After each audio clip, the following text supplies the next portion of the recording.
It's great that we have a three-game homestand here at the Hump. The unfortunate part of that is probably against the three best teams in the SEC and undoubtedly the best team in the country. Disappointed that we're 0-2 thus far. We've had 6 ball games in SEC play that we've lost by 6 points or less, including these last 2.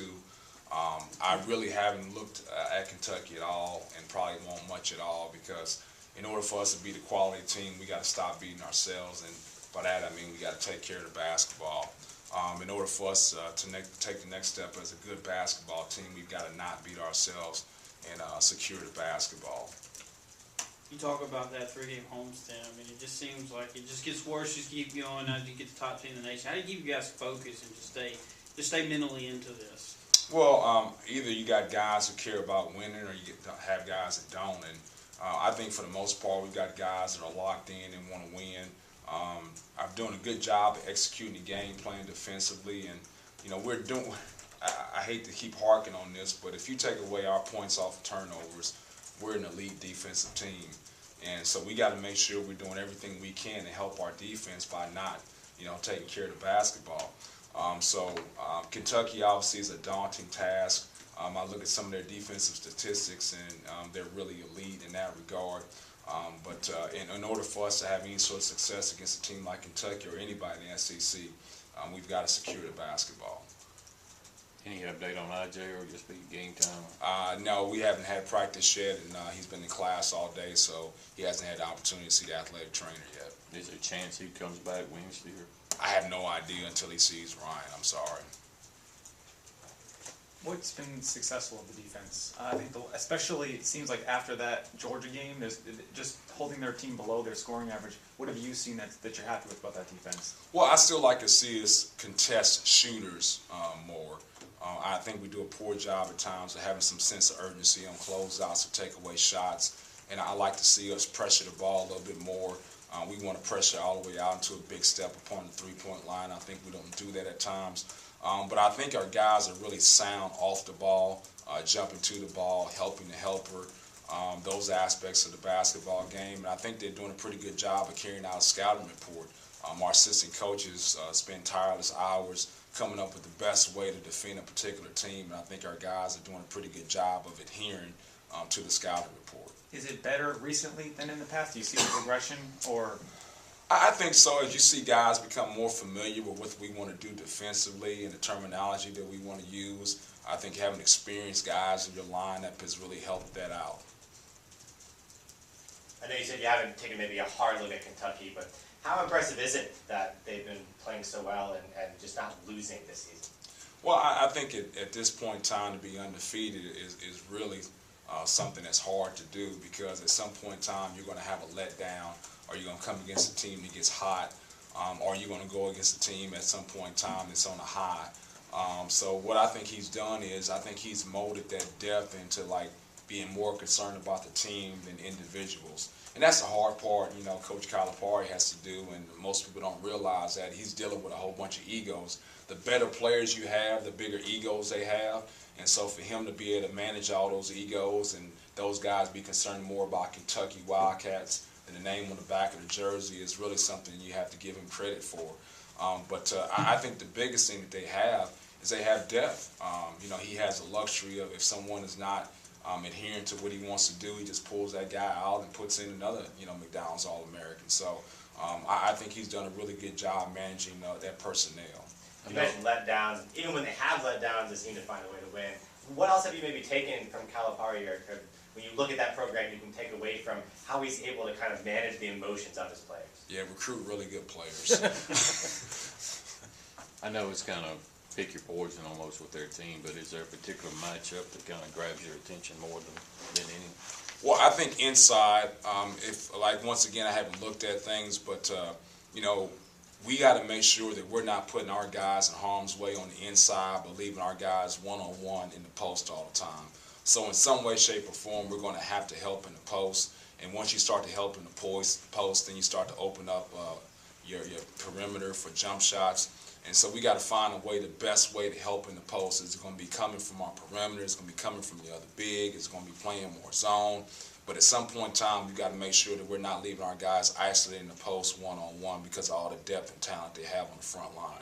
Saturday we talked about having the freshmen on the front line. How important is it for Gavin and Rockwest to stay out of foul trouble so that at least one of them's on the court? Yeah, I think it's real important, and that goes back to what we're talking about is making sure we're not putting those guys on the island in the post, playing post defense against really good, interior talent. So those guys got to stay out of foul trouble, but they can't stay out of foul trouble by not playing hard on the defensive end. I know it was a long time ago and two different teams now, but what were you able to do in that first half against Kentucky last year that had so much success? Well, I think what we were able to do is we were able to get defensive rebounds and get out and run. And I haven't watched that game film yet. I obviously will before we play them. But as I recall, we were able to secure some defensive stops and get that defensive rebound and really push the tempo. And I think the other thing that helped was I think Colin Borkert at that point in time was able to stretch the defense and hit some perimeter threes at the 4 spot. I know he hadn't played this year, but kind of update us on the progress of Johnny, kind of where he is and his timetable. Yeah, he's back to doing some jogging and running some stairs. He's still not doing anything on the court. He's doing some jump shooting. He's not able to do anything as far as like lateral planning and moving, so he's still got a ways to go for that. But as far right now, he's approved for straight ahead running, straight ahead jogging, being able to shoot jump shots, but there's nothing where he can actually plant and cut and move at this point in time. Do you apply for an extra year with him, or is it almost a situation where it's kind of, with all the transfers he has, kind of?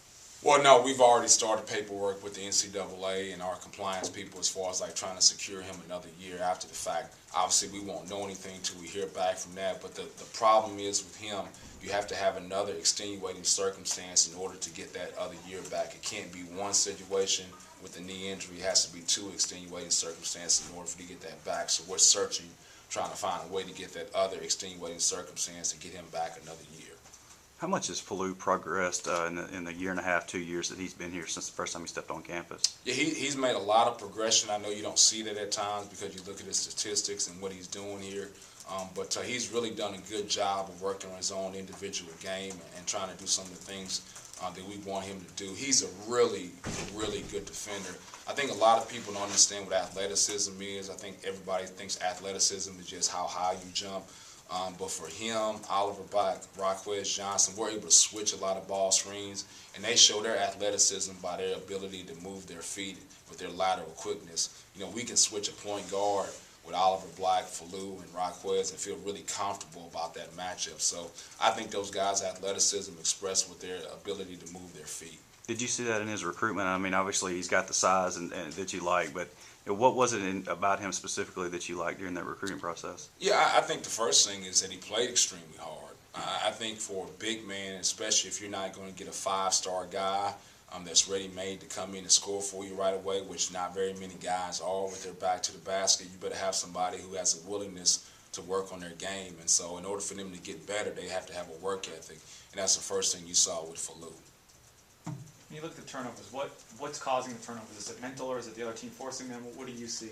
Well, that's the thing about it, Michael, that's so disappointing is I don't think it's, forced turnovers. Because if you look the way Arkansas plays, if you're going to have forced turnovers, it's going to be mostly in the backcourt due to that pressure.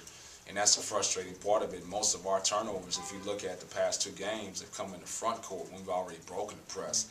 And so I would like to say it's more unforced turnovers, and I think it's more ourselves than it is the opposing team.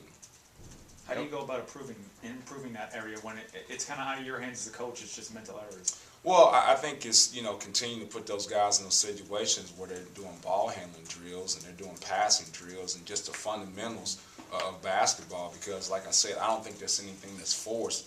It's being able to pass the ball with your left hand. It's being able to pass the ball from outside hand to outside hand. It's being able to go meet your passes. All of those simple things that you talk about. So we just got to continue to incorporate those type of drills in our practice to try to help our guys out. Over the weekend, one of your signees, Tukey, reached a pretty impressive goal in high school, going over 3,000 points for his career. You been able to see him any this year, or kind of compare him to where IJ or other guys were coming in at that position?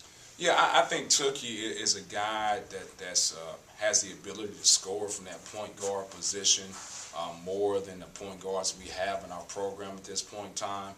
Now, will that translate over into college basketball when you're dealing with more height, strength? That remains to be seen, but he's a little different than our point guards we have on the team right now, where he's a thick, strong, stocky kid, and maybe to be able to absorb some of the contact and still finish and still get off his shot. Obviously, there's going to be a transition to college basketball. He's going to have to be able to pass versus height. I think what happens a lot of times is point guards get in the high school game and they get into trouble, and they're able to pass out of that trouble. But now when you get yourself in trouble in college, you're going against somebody 6'10" and 6'8" trying to pass it out of that trouble. So he'll have to work on his passing, but I do think he's got a mentality where he can have a chance to come in and score for us, be able to make shots. But once again, the most important aspect when it's all said and done that I like about Tookie is the fact that he's a winner. Anytime you take your team to a state championship, especially at the level that he was at, I think that speaks a lot about himself. When you're playing a team like Kentucky that shifts in so many players, how do you prepare for a scout team? Are there 2 scout teams? I mean, how do you go about doing that? Well, we don't have the personnel as far Right. as depth in order to do that, so we'll have a regular scout team. We'll try to put like somebody like a Falou or Oliver there to try to, simulate what they do with their size inside.